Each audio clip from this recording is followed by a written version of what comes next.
పశ్చిమ గోదావరి జిల్లా పాలకొల్లులో 224 మంది అంగన్వాడీ కార్యకర్తలకు 5G సెల్ ఫోన్లు అందజేసిన మంత్రి రామానాయుడు.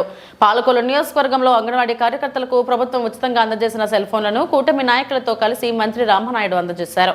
ఈ సందర్భంగా మంత్రి రామానాయుడు మాట్లాడుతూ సేవల వేగం, పారదర్శకత కోసం స్మార్ట్ టెక్నాలజీని అంగన్వాడీ వ్యవస్థలో ప్రవేశపెట్టిన కూటమి ప్రభుత్వం రాష్ట్ర వ్యాప్తంగా 58,204 అంగన్వాడీ కార్యకర్తలకు సెల్ ఫోన్ల పంపిణీకి 75 కోట్లు వెచ్చించిందని చంద్రబాబు నాయుడు ముఖ్యమంత్రిగా ఉన్న కాలంలోనే అంగన్వాడీ సిబ్బందికి వేతనాల పెంపుకు సహకారాలు అందించిందని, గతంతో పోలిస్తే అంగన్వాడీ కార్యకర్తల గౌరవం, ఆర్థిక భద్రత పెరిగిందని, రాష్ట్రంలో 5,000 మినీ అంగన్వాడీ కేంద్రాలను ప్రధాన అంగన్వాడీ కేంద్రాల స్థాయికి అప్గ్రేడ్ చేసిన ప్రభుత్వం ఉందంటే అది కూటమి ప్రభుత్వానికే సాధ్యమని, అంగన్వాడీ కేంద్రాల్లో మౌలిక వసతులు, భవనాల త్రాగునీరు, మరుగుదొడ్లు మెరుగుపరచడంపై ప్రత్యేక దృష్టి సారించిందని, అంగన్వాడీ కార్యకర్తలపై పనిభారం తగ్గించేందుకు యాప్ల సంఖ్యను తగ్గించాలనే ప్రతిపాదనతో కేంద్ర ప్రభుత్వాన్ని చంద్రబాబు కోరారని, పిల్లల పోషణ, తల్లుల ఆరోగ్య పర్యవేక్షణ మరింత సమర్థవంతంగా జరిగేందుకు డిజిటల్ వ్యవస్థ వినియోగంలోకి తెచ్చిందని, అంగన్వాడీలు ప్రభుత్వానికి కీలక భుజాలని, వారి సమస్యల పరిష్కారానికి ప్రభుత్వం కట్టుబడి ఉందని మంత్రి నిమ్మల రామానాయుడు అన్నారు.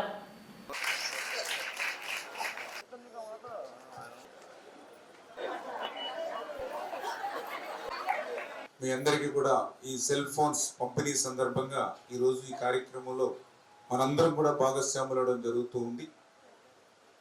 ఈ రకంగా ఆంధ్రప్రదేశ్ రాష్ట్రంలో దగ్గర 58,200 మంది అంగన్వాడీ టీచర్స్కి దగ్గర 75-80 కోట్ల రూపాయలు వెచ్చించి ఈరోజు ఈ సెల్ ఫోన్ల పంపిణీ కార్యక్రమానికి ఈ కూటమి ప్రభుత్వం శ్రీకారం చుట్టిన విషయాన్ని సందర్భంగా తెలియజేసుకుంటూ ఉన్నాం. ముఖ్యంగా ఈ యొక్క స్మార్ట్ ఫోన్ ఉండడం ద్వారా కొన్ని సమస్యలు మీరు ఎదుర్కొంటున్నటువంటి వాటిని కొన్నిటినైనా సరిదిద్దాలనేటువంటి ప్రక్రియలో భాగంగా ఈ యొక్క స్మార్ట్ ఫోన్స్ కూడా మీకు పంపిణీ చేయడం జరుగుతున్నటువంటి పరిస్థితి. ఈ రోజనే కాదు, ఆ రోజు 2014లో మొదటిసారి నేను శాసనసభ్యుడిగా ఉన్నప్పటి నుంచి కూడా ఈ రోజు వరకు కూడా నేను కూడా ప్రత్యక్షంగా చూస్తూ ఉన్నా. అందుకే ఎప్పుడు కూడా అంగన్వాడీ టీచర్స్ అంటే ఒక గౌరవం కానీ, ఒక ప్రేమ కానీ, మీ యొక్క పనితనాన్ని బట్టి, మీరు పనిచేసే విధానాన్ని బట్టి ఆ రోజు నుంచి ఈ రోజు వరకు కూడా ఒక ఎమ్మెల్యేగా కాకుండా మీ యొక్క చేసేటువంటి పనులను బట్టి ఎప్పుడు కూడా మీకు ఎప్పుడు ఒక తోడ్పాటును అందించేటువంటి ప్రక్రియను కూడా ఒకసారి నేను కూడా గుర్తు చేసుకుంటూ ఉన్నా.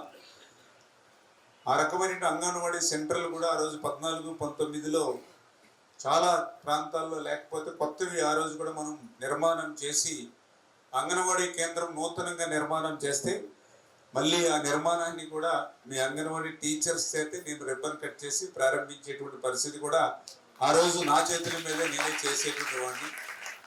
అయితే దురదృష్టవశాత్తు ప్రభుత్వం మారినటువంటి పరిస్థితుల్లో 5 సంవత్సరాల నష్టం మళ్ళీ ఈరోజు కోలుకోవడానికి కూడా ఇంకా ఇబ్బందికరమైనటువంటి పరిస్థితి ఈరోజు ఉంది. ఒక సమర్థవంతమైన వ్యక్తి నాయకత్వం చంద్రబాబు నాయుడు గారు ముఖ్యమంత్రిగా ఉండడం, ఆయనకి అండగా పవన్ కళ్యాణ్ గారు ఉండడం, వీళ్ళిద్దరికీ తోడుగా నరేంద్ర మోడీ గారు ఉండడం వల్ల వెంటిలేటర్ మీద ఉన్నటువంటి ఆర్థిక వ్యవస్థ మళ్ళీ ఈరోజు పూర్తిగా చక్కపరిచామని చెప్పలేకపోతున్నాం. కనీసం ఇప్పుడు ప్రస్తుతానికి నాకు తెలుసుండి ఐసీయూలోకి తెచ్చినట్టు అనమాట. ఇప్పుడు మళ్ళీ ఐసీయూలో నుంచి మళ్ళీ ఇంకో సంవత్సరం కష్టపడితే రూము పంపించగలుగుతాం.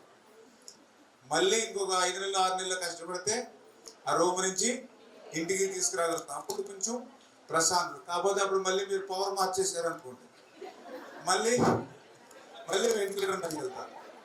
మళ్ళీ మేము వస్తాం, మళ్ళీ వెంటిలేటర్ నుంచి రూమ్ తీసుకెళ్తాం. ఇది వైకుంఠపాలి అట్లాగా ఉంటుంది.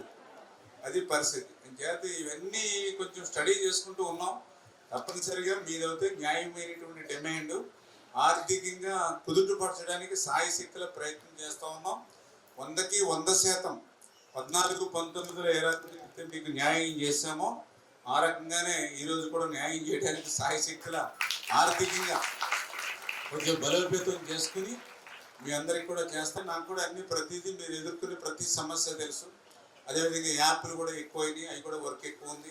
ఖచ్చితంగా మేము కూడా సెంట్రల్ గవర్నమెంట్ దృష్టికి తీసుకెళ్ళింది. ఆ యాప్లు తగ్గించి అందులోనూ కూడా మీరు విలేజ్ల్లో పనిచేస్తారు, ఇంటింటికి వెళ్ళాలి, అక్కడ సిగ్నల్స్ ఉండాలి. ఆ సిగ్నల్స్ రాకుండా అది చక్రం తిరుగుతూ ఉంటే ఆ చక్రం ఆగేదాకా మళ్ళీ అక్కడ నిలబడాలి. ఇవన్నీ కూడా ప్రాక్టికల్ మీ అందరికి కూడా ఇబ్బందులు ఉన్నాయి.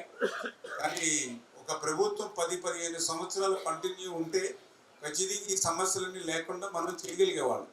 ఖచ్చితంగా నాకు అవకాశం ఉన్నప్పుడల్లా నాకు ఏ ప్లాట్ఫారం దొరికినా కూడా మీ సమస్యను నేను అడ్రస్ చేయడానికి ఖచ్చితంగా నేను ప్రయత్నం మీ తరపున నేను చేస్తానని చెప్పి మీ అందరికి కూడా ఆశిస్తూ ఉన్నా.